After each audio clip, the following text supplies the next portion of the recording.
Yeah, I know I sound like a stuck record sometimes, but I'm going to shut this just while it's a bit noisy before we can't get through the syllabus in 4 hours a week, so particularly when it comes to practice, I'm relying on you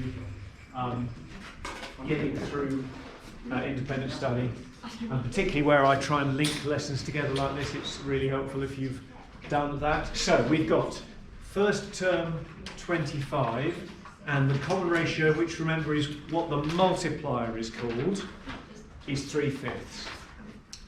And the sum formula that we met yesterday, and I proved yesterday, and so if you hadn't had a chance to catch up with that video, that goes through the proof for that formula. That's on the formula sheet though.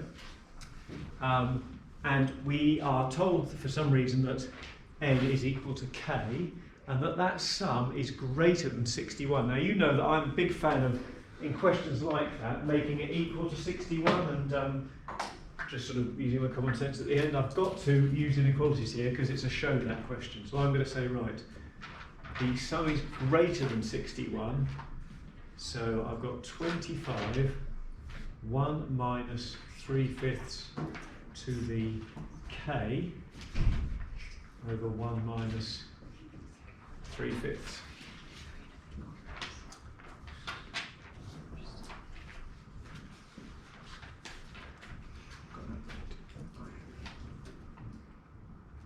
Okay, now I'm straight away going to do something I don't do very often.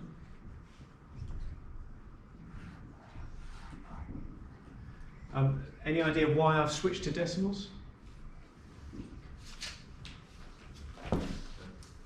They've used decimals. Okay, so when you're doing a show that question, just always keep an eye on what they are asking for, because we need to be edging closer to that. So I can see a 0.6, so I'm feeling good about that. I can't see a 0.024, but I know that this is going to be a log problem, because whenever I've got a missing value in my power, I know that it's going to be a log problem. So what I need to be doing is to try and get this term, the 0.6 to the k, on its own. That's got to be my first act of simplification. So I'm going to firstly multiply both sides by 0.4, so 61 times 0.4, and then I'm going to divide by 25. Fingers crossed that gives me something. So 24.4 divided by 25. Yeah.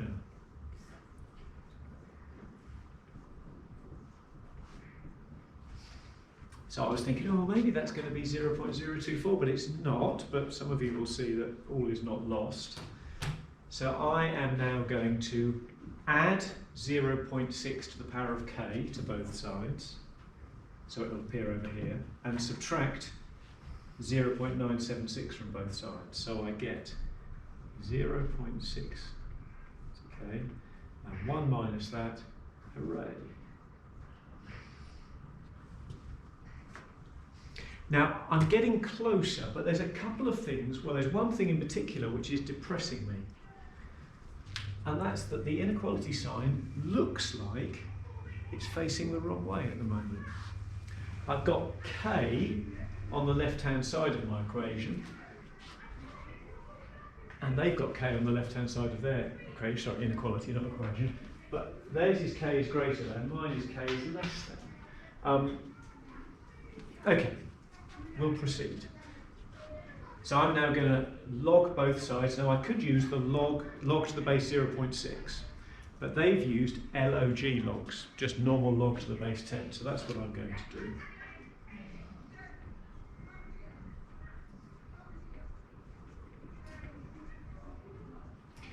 And then I'm going to use the third log rule to write that.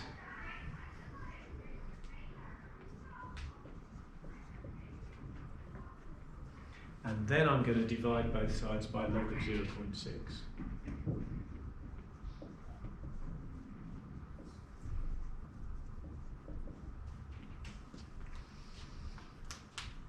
And I'm wrong. you'll be pleased to hear I'm deliberately wrong on this occasion. I know there's plenty of times when I'm not. I've made a mistake somewhere because I should have got that and I haven't. I've got that. So any idea where I've gone wrong? There's a rule about inequalities that I have forgotten. What are you going to say? Is it possibly where you added the 0.6k? Couldn't you just minus the 1 and then? I could have done, but that would have been a minus 0.6k. But then which I could have dealt with. Yeah, but actually that wasn't the mistake I made at that point. Inequalities, that's statements with one of the 4 inequality signs, whether it's that, or that. We deal with them exactly like equations, which have got that in between, with one difference. What's the one thing we've got to do with inequalities as we do our algebra? What do you reckon, guys? Flip it when you times by -1. Right, flip it when I times or divide by anything negative, not just -1, by anything negative. Now, multiply or divide by anything negative. I'm not aware that I did that. I mean, I added and took away from both sides. That's okay, you don't have to flip the sign. The only place where I did any dividing was right at the end, where I divided both sides by the log of 0.6. What is the log of 0.6? Let's type it into our calculator. Remember, this is log to the base 10, so we're saying what power of 10 is 0.6, and it's negative. It's negative. LOG log of 10 is 1, and LOG log of 1 is 0, so the log of anything less than 1 is going to be negative. What power of 10 is it? It's going to be a negative power. So at that point, going from here to here, I should have flipped my sign, because the log of 0.6 is negative, and when you multiply or divide an inequality by anything negative, you've got to flip the sign. So it all ends happily. It all ends happily. And the smallest possible value, well, if I actually work out that sum, the log of 0.024, which in itself is negative, divided by the log of 0.6, which is negative, so 2 negatives are going to be positive, I get 7.3. K has got to be bigger than 7.3, so K has got to be 8, the smallest possible value. And of course, that's not working, is it? It's 8.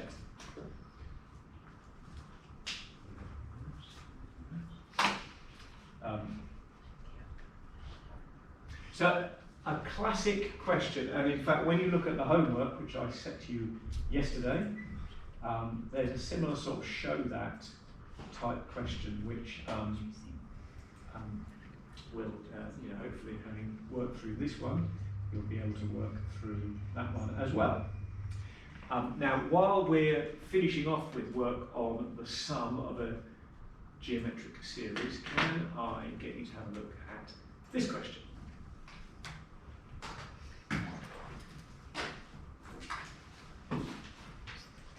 To read it.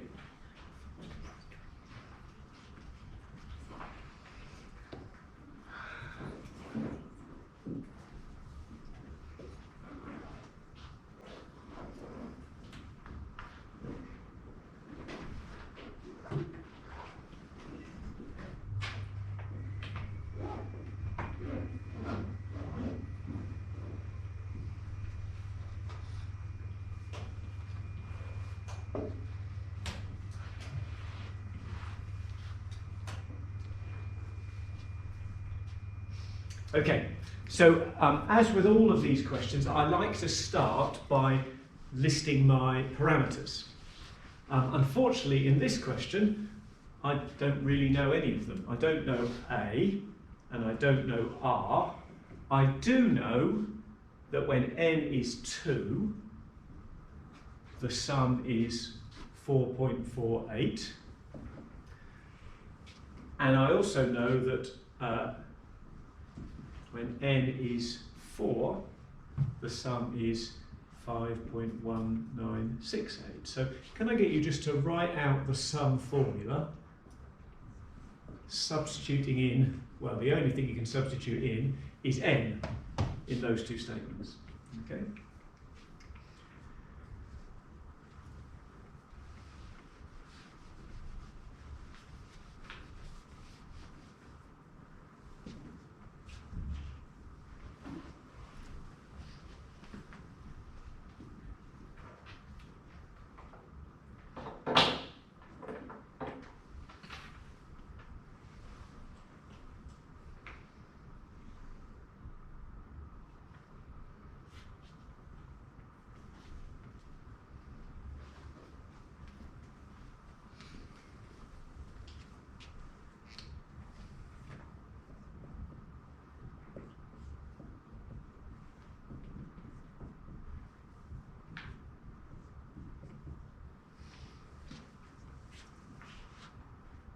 This is a classic simultaneous equation question. They give us two facts and we use those two facts to write two equations. The problem is these are horrible looking equations, aren't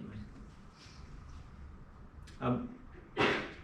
But I note that both equations have got an A, so I could rewrite them both as A equals and then make the two things that A equals the same. And both equations have an R in them. The trouble is the R features twice, once as a power and once as just as itself, so that's probably not a good way to proceed. So can I get you to rewrite both equations as A equals? You just need to, don't do any expanding or of anything, just multiply by that, divide by that on both sides. So you get A equals, and same here, A equals.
And so what I can now do is I can say, right, I've got two ways of writing A, so they must be the same. So I can now say, right, this has got to be the same as this. 4.48 times 1 minus R.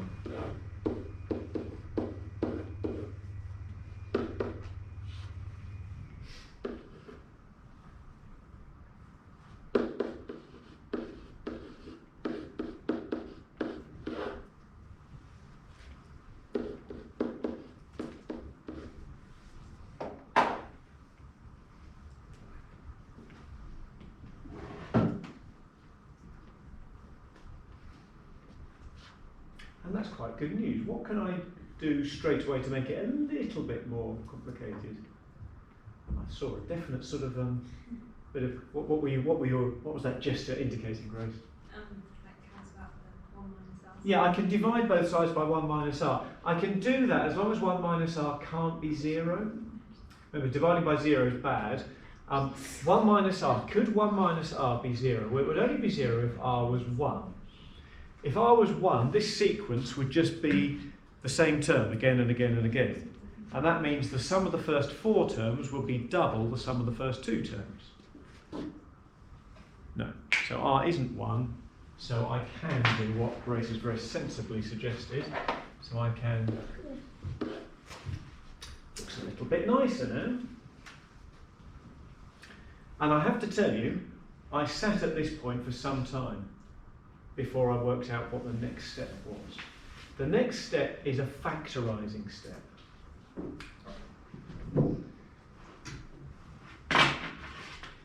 Any suggestion?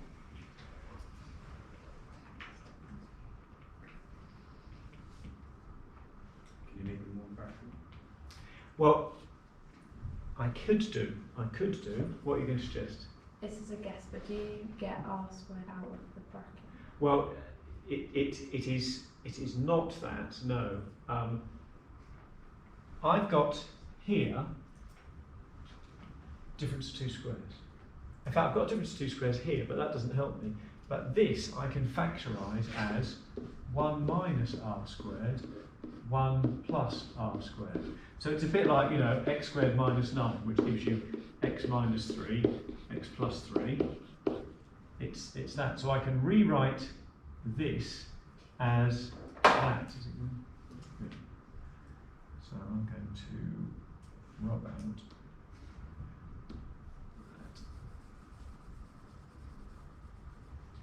that.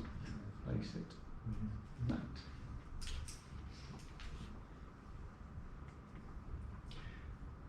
Now, if you hadn't spotted that, you'd be stuck. And you know, I didn't spot it straight away. But now I've spotted that, I can multiply both sides by 1 minus r squared. Multiplying by anything is not a problem, even if it's 0. So that's, those two cancel out. So I'm left with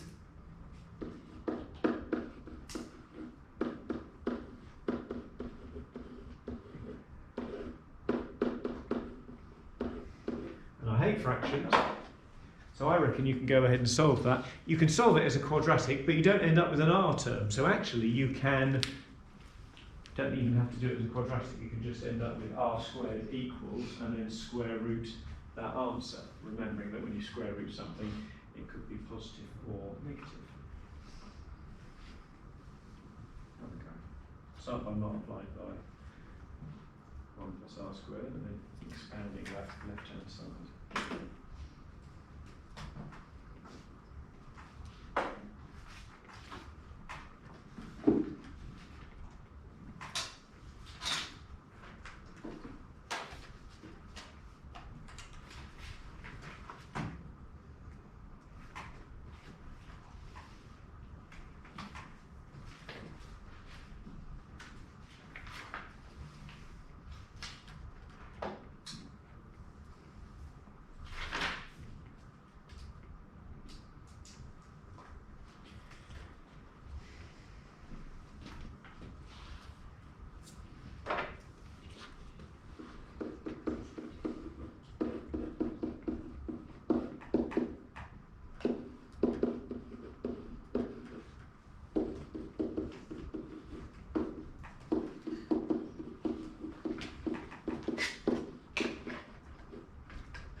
So I end up with plus or minus 0.4.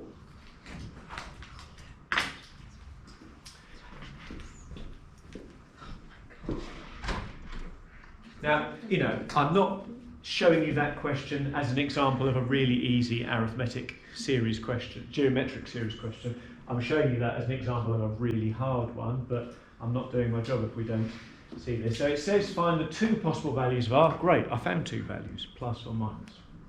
All good, all good. So classic, so we've had one question where we solve it using logs because we didn't know n. Here's an example of a question where we've got two facts, so we use simultaneous equations. So lastly, let's just do a wordy question. Do you remember when we did arithmetic sequences and series? We looked at the wordy questions, and let's have a look at an example of that. This is here.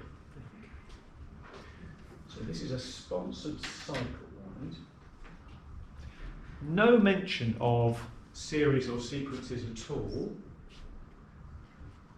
So you've got to firstly work out that it's a geometric series question.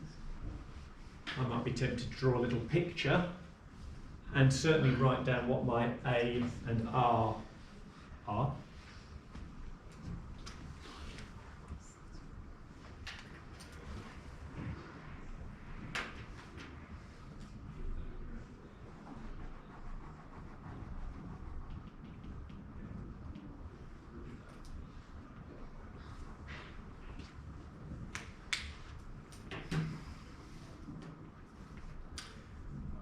So James, what will I multiply by if I want to increase by 10%?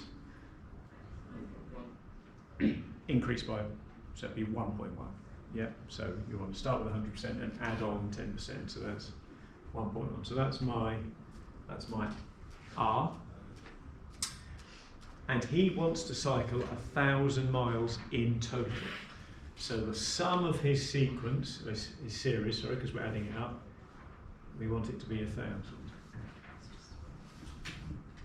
And rather than saying when is it greater than 1,000, I'm going to say when is it equal to 1,000, so I don't have to worry about the whole inequalities thing. I know that this is going to give me a value of n which isn't a whole number. So go on, substitute A and R into that statement. This is going to be another log one, so get the log thing on its own. You can do log to the base 1.1. You can also use LOG logs if you prefer. Yeah, thank you.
So it's fiddly algebra, but it's the same each time, isn't it? We get rid of this, divide by 10. We get rid of that, which is minus 0.1, so we multiply by minus 0.1. I've then got, this is a negative, so I'm going to add it to both sides. And I've got minus 10, so if I add 10 to both sides, and I've then got this choice, and you know, as I said, it really doesn't matter which way you go, but I can then say, right, 1.1 to the n equals 11. I can log both sides. Use the third log rule to release the n from the power, and divide by log of 1.1. Until recently, that's what we had to do because we didn't have calculators that would do logs to other bases. And when I was young, at this point, you'd have to get your book out and look up the log of 11 and look up the log of 1.1. We have an alternative approach which will give us the same answer. And that's to use log to the base 1.1, which asks, what power of 1.1 is this? Well, it's n. And what power of 1.1 is this? I have no idea. So I'm going to get my calculator to tell me that. And just a reminder how we get log to the base 1.1. So it's math, so that's 4. And then there, so it's log to the base 1.1 of 11.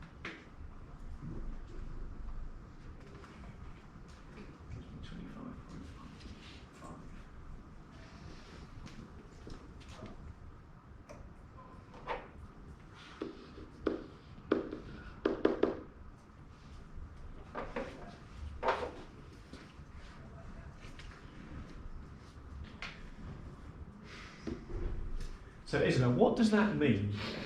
When we work out how many days it takes him to cycle 1,000 miles exactly, we get 25.2 days. So how many days does he take to complete the challenge?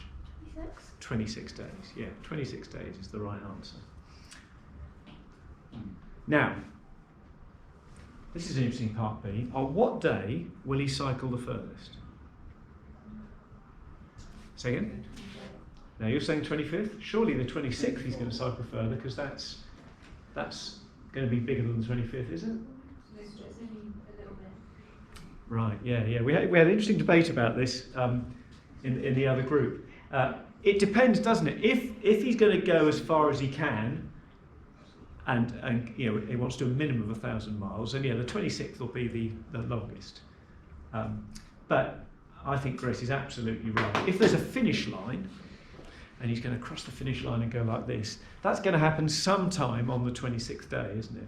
So actually the most that he cycles will be on the 25th day.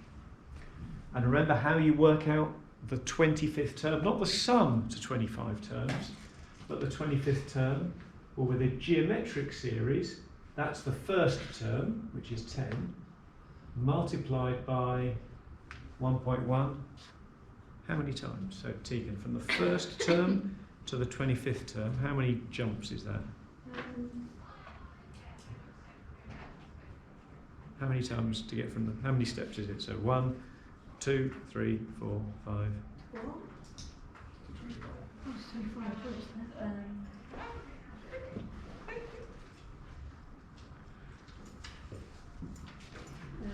50. Now from the first term to the 25th term is going to be 24 jumps. Oh, I thought it was 10. Sorry, yeah, no, the first term to it's 24.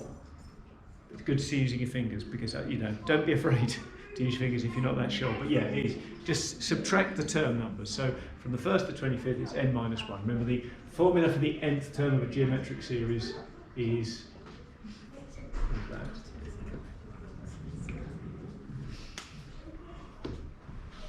Yeah. I'm assuming that. You can tell something. Yeah. Good stuff. Good stuff. Right. So we're talking about geometric series and sequences. Remember, a series is just a sequence where you're adding it. Let me give you an example. So let's say A is 10 and R is 2. So if I start adding up that series and work out the sum, George, what happens to the sum of that series, as n gets really big? It gets really big. Massive, won't it? Massive, yeah. As n gets big, the sum gets really big.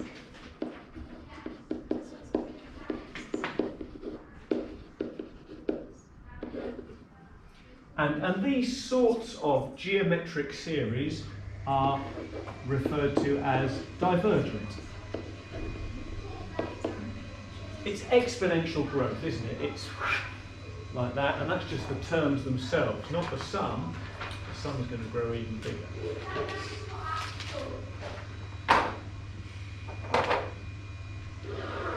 But what about the twin of this one? Not an identical twin. R is half. So the first term will be 10. Second term will be 5. Third term 2.5. 1.25. If I add those terms together, which is what I meant to write in the first place, I add those terms together.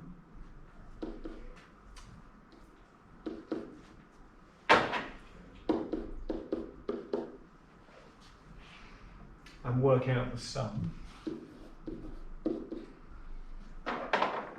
What's going to happen now to this sum as n gets really, really big? It won't get much bigger over time. Right. So it's going to get bigger and bigger and bigger, but then eventually it's going to stop getting much bigger. Yeah, I mean, it's 10, 15, 17 and a half. You know, do you think, is it ever going to reach 20?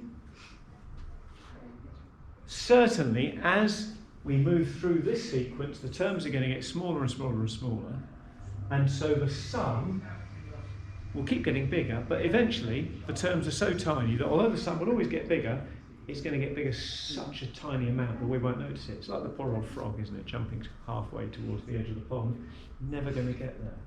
So in this situation, as n gets big,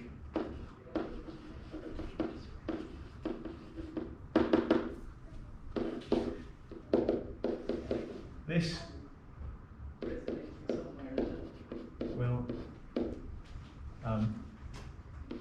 aim towards a particular value.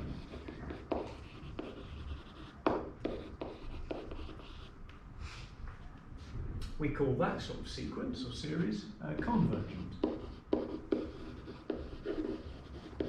The terms themselves will eventually become almost zero, but the sum will approach but never reach a particular value. What is that value? Well, stand by, stand by.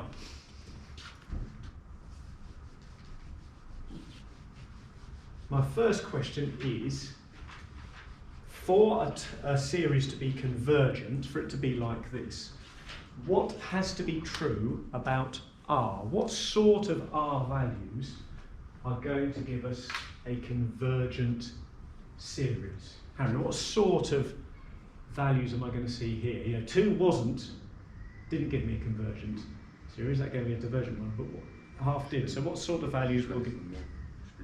Less than 1, so like -4? Yeah. No.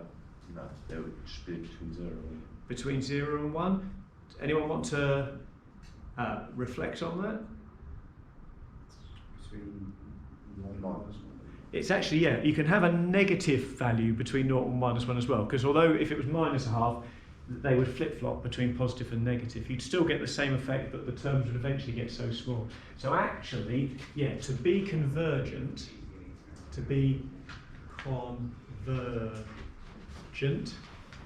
we need R to be between -1 or 1, not 1. Not 1. If it's 1, then the terms aren't going to change, so the sum will keep on getting bigger and bigger. And the other way we could write that is using modulus. So the modulus of R would be less than 1. So the absolute value ignoring the positive or negative.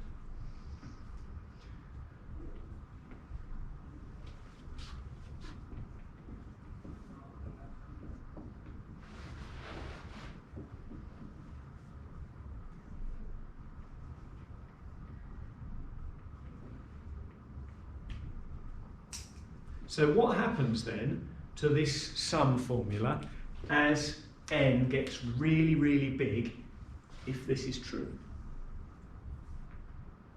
Well, the denominator isn't going to change as n gets big. That's fixed. 1 minus a small number will be almost 1, but it won't be 1. You know, r was a half here, so that would have been 1 minus half, so it would have been a half. And no matter how big n gets, that's not going to change. So what is going to change? I've got 3 terms in my numerator, a, 1 and r to the n. So James, which of those is going to be affected by n getting really, really big? The a, the 1 or the r to the power of n? Yeah. This term here, r to the n, yeah. Now what happens, Jodie, if you take a decimal or a fraction between 0 and 1 and do it to the power of a very big number? Think of a half, for example. A half squared is a quarter, a half cubed is an eighth. So what happens to that as n gets really, really, really, really big? Yeah. In fact, this term eventually gets so tiny, it's barely worth worrying about. If r is between -1 and 1, then this term tends to 0. So we're left with a times 1. So we're left with just a. So that term there, if this is true, as n tends to infinity, Rn tends to 0. So this we refer to as the sum to infinity and beyond. No, just the sum to infinity. And it only exists if this is true. So this sequence does not have a sum to infinity. This sequence, the sum is going to get bigger forever and ever and ever. But this sequence does have a sum to infinity because the terms are going to get smaller and smaller and smaller and smaller and smaller.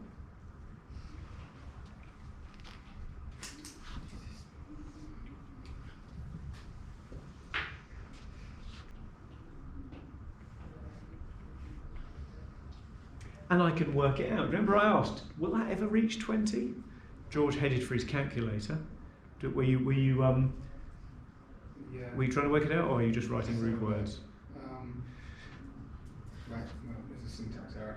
Okay, well, I've got too many numbers. let's work it out. The sum to infinity, using this formula here, of that sequence is 10, which is a, over 1 minus a half. Well, 1 minus a half is a half. 10 divided by half, how many halves are there in 10? So the sum to infinity of that sequence is 20. So the answer to my question, will that sum ever reach 20, is no. Yeah. The only time it will reach 20 is at infinity, okay? Infinity is just like an 8 if you look at it sideways. It is like an 8 if you look at it sideways, that's right, yes. It's a design flaw, I'll grant you that. And I can illustrate this for you with the power of spreadsheets. So here I've got, in column A, I've got my sequence. A is 10, R is a half. So these are the terms of that sequence getting smaller and smaller and smaller. And then here I've got the sum of the sequence up to that point. So the sum of the first 5 terms in that sequence is 19.375. And you see that as I go through the sequence, the sum is getting closer and closer to 20. It is never going to reach 20. It's never going to reach 20. Excel is using standard form. This is 7.6 times 10 to the power of minus 5 because the numbers are getting so small. So that's 0.00007, etc., etc. So the sum to infinity is a value that the sum never reaches, but gets very, very, very close to. So we ought to practice it. So let me give you some books. And when you get your books, we'll turn to page 75. So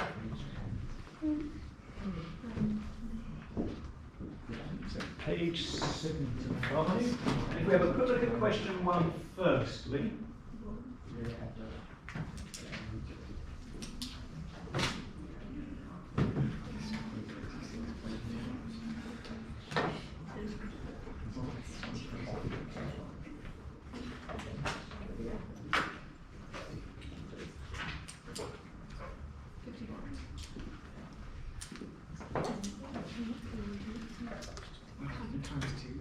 So page 75, question 1, here it is. Beth, only some of these sequences are convergent. So only some of them have a sum to infinity. Remember, to be convergent, R needs to be between -1 and 1. So go on, can you choose one of those sequences that is convergent? A sequence where the multiplier is between -1 and 1. So the terms are getting smaller. First one, yeah, the first one. So with the first one, the first term is 1, and the multiplier is 0.1. We're multiplying by 0.1 each time, aren't we? 1 times 0.1 is 0.1. 0.1 times 0.1 is 0.01. Remember, if you can't work out what R is, just anywhere in the sequence do a term divided by the previous term. So the sum to infinity for that sequence is A over 1 minus R. 1 over 1 minus 0.1, which is 0.9. And if you do that in your calculator, you get 10/9 or 1.1 recurring, which is it.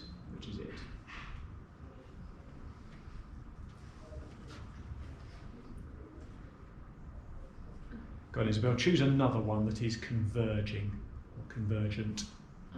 C. C, yeah. So with C, A is 10. And this time, a bit confused about R, so I'm going to do my trick. -5 divided by 10, well that's -1/2, isn't it? R is -1/2. Might be easy to write it as -0.5, I don't know. Have a go, go on, just work out the sum to infinity for me. For that one.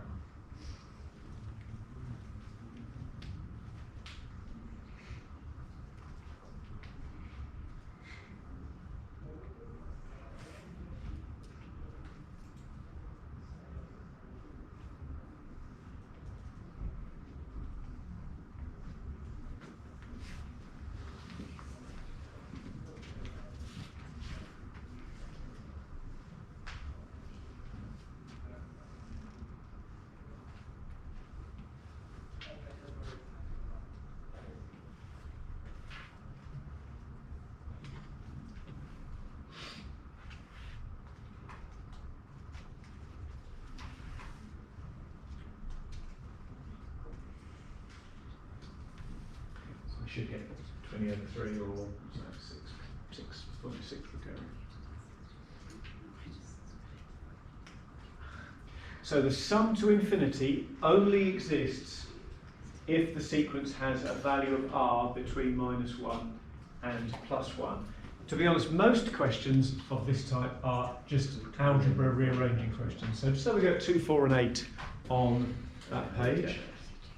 2, 4 and 8.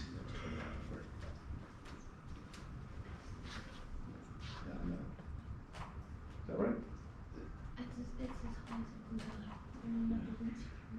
So it will, if you keep adding up the terms in that sequence, it will reach 6 and a bit. It will never get beyond 20 over 3.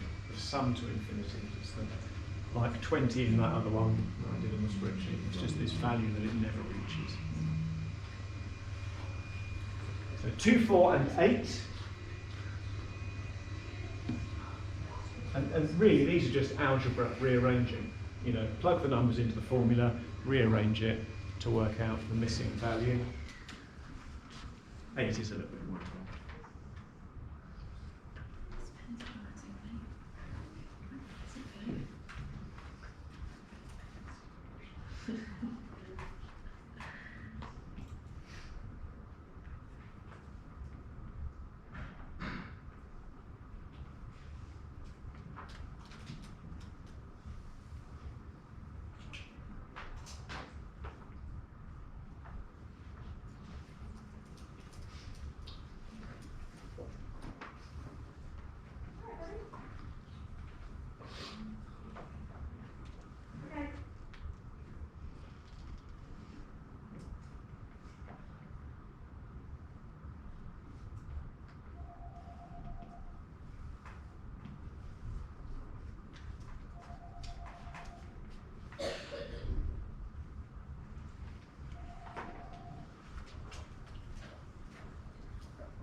fact they tell you it's got a sum to infinity means you're expecting an answer between -1 and 1. So if you don't get an answer between -1 and 1, something's gone wrong.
So few, I get 2/3 in number 2, which I was hoping I was going to get a number between -1 and 1.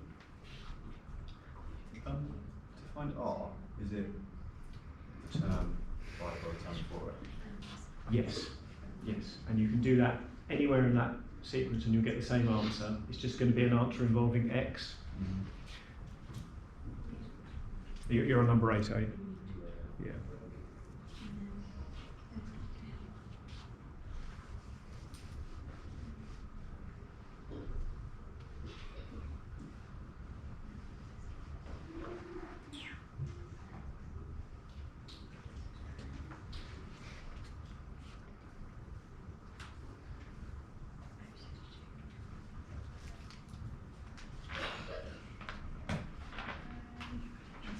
Right, okay. You guys with me, walking down with the valley.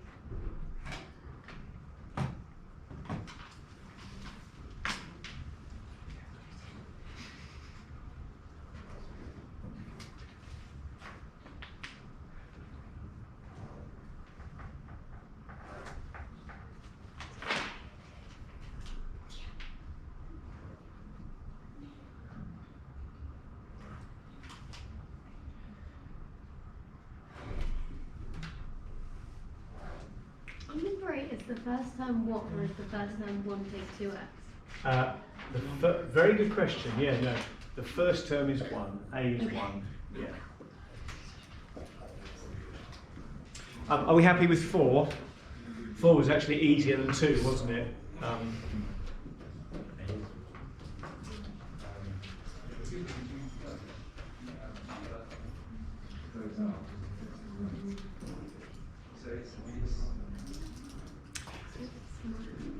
So for 8, if I want to work out what r is, and that's the secret to this question, I could either say it's -2x divided by 1, that term divided by the previous term, or 4x squared divided by -2x, or -8x cubed divided by 4x squared. And in the past we've made one equal to the other to solve a problem. However, all of these give us the same answer.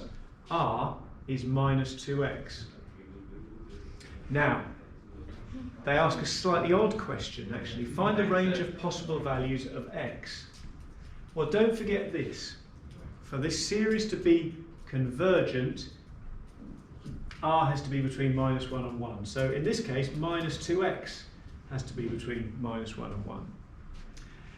And to get x on its own, I'm going to divide by -2. Now that gives me +1/2 there and -1/2 there. But I know I've got to flip my signs around because I've divided by a negative number. So that becomes... So you get this slightly odd looking inequality, but you can write it the other way if you want.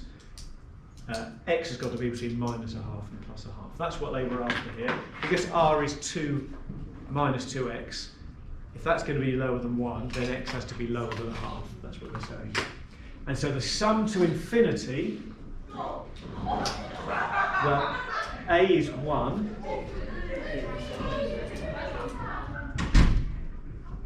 Yeah, they are more annoying than we were, George.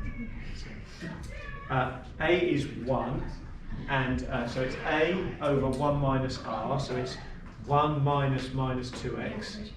So that is 1 over 1 plus 2x, and that's the answer. That's all they want for that question 8. That's part B. So that's the answer to part A, and that's the answer to part B. Can I get you to do 3, 5, and 7 or 9? Sorry, 3, 5, or 9. Can someone email Pat to remind him? 3, 5, and 9 on that same page. In particular, this is page 75. In particular, I want to start next lesson with question 9. Okay, as I regularly say, we can't get enough practice in lessons alone, so I'm relying on you to do this. Can I also say that November mocks? I don't know if that's been sort of placed on your radar yet, but in the November mock for maths, you'll be doing 2 papers. One is going to be a pure maths paper based on the Year 2 content that we've covered this term. Okay. The other is going to be a mechanics and stats paper. All I'm going to do is give you an AS mechanics and stats paper. So that's going to be based on first year mechanics and stats. So remember, I keep saying 2 hours a week of year 1, 2 hours a week of current work. If you're doing 2 hours a week of year 1, then mechanics and stats from there or from Maths Genie would be an excellent thing to do. And I'm not here after school tonight, but I am here after school tomorrow.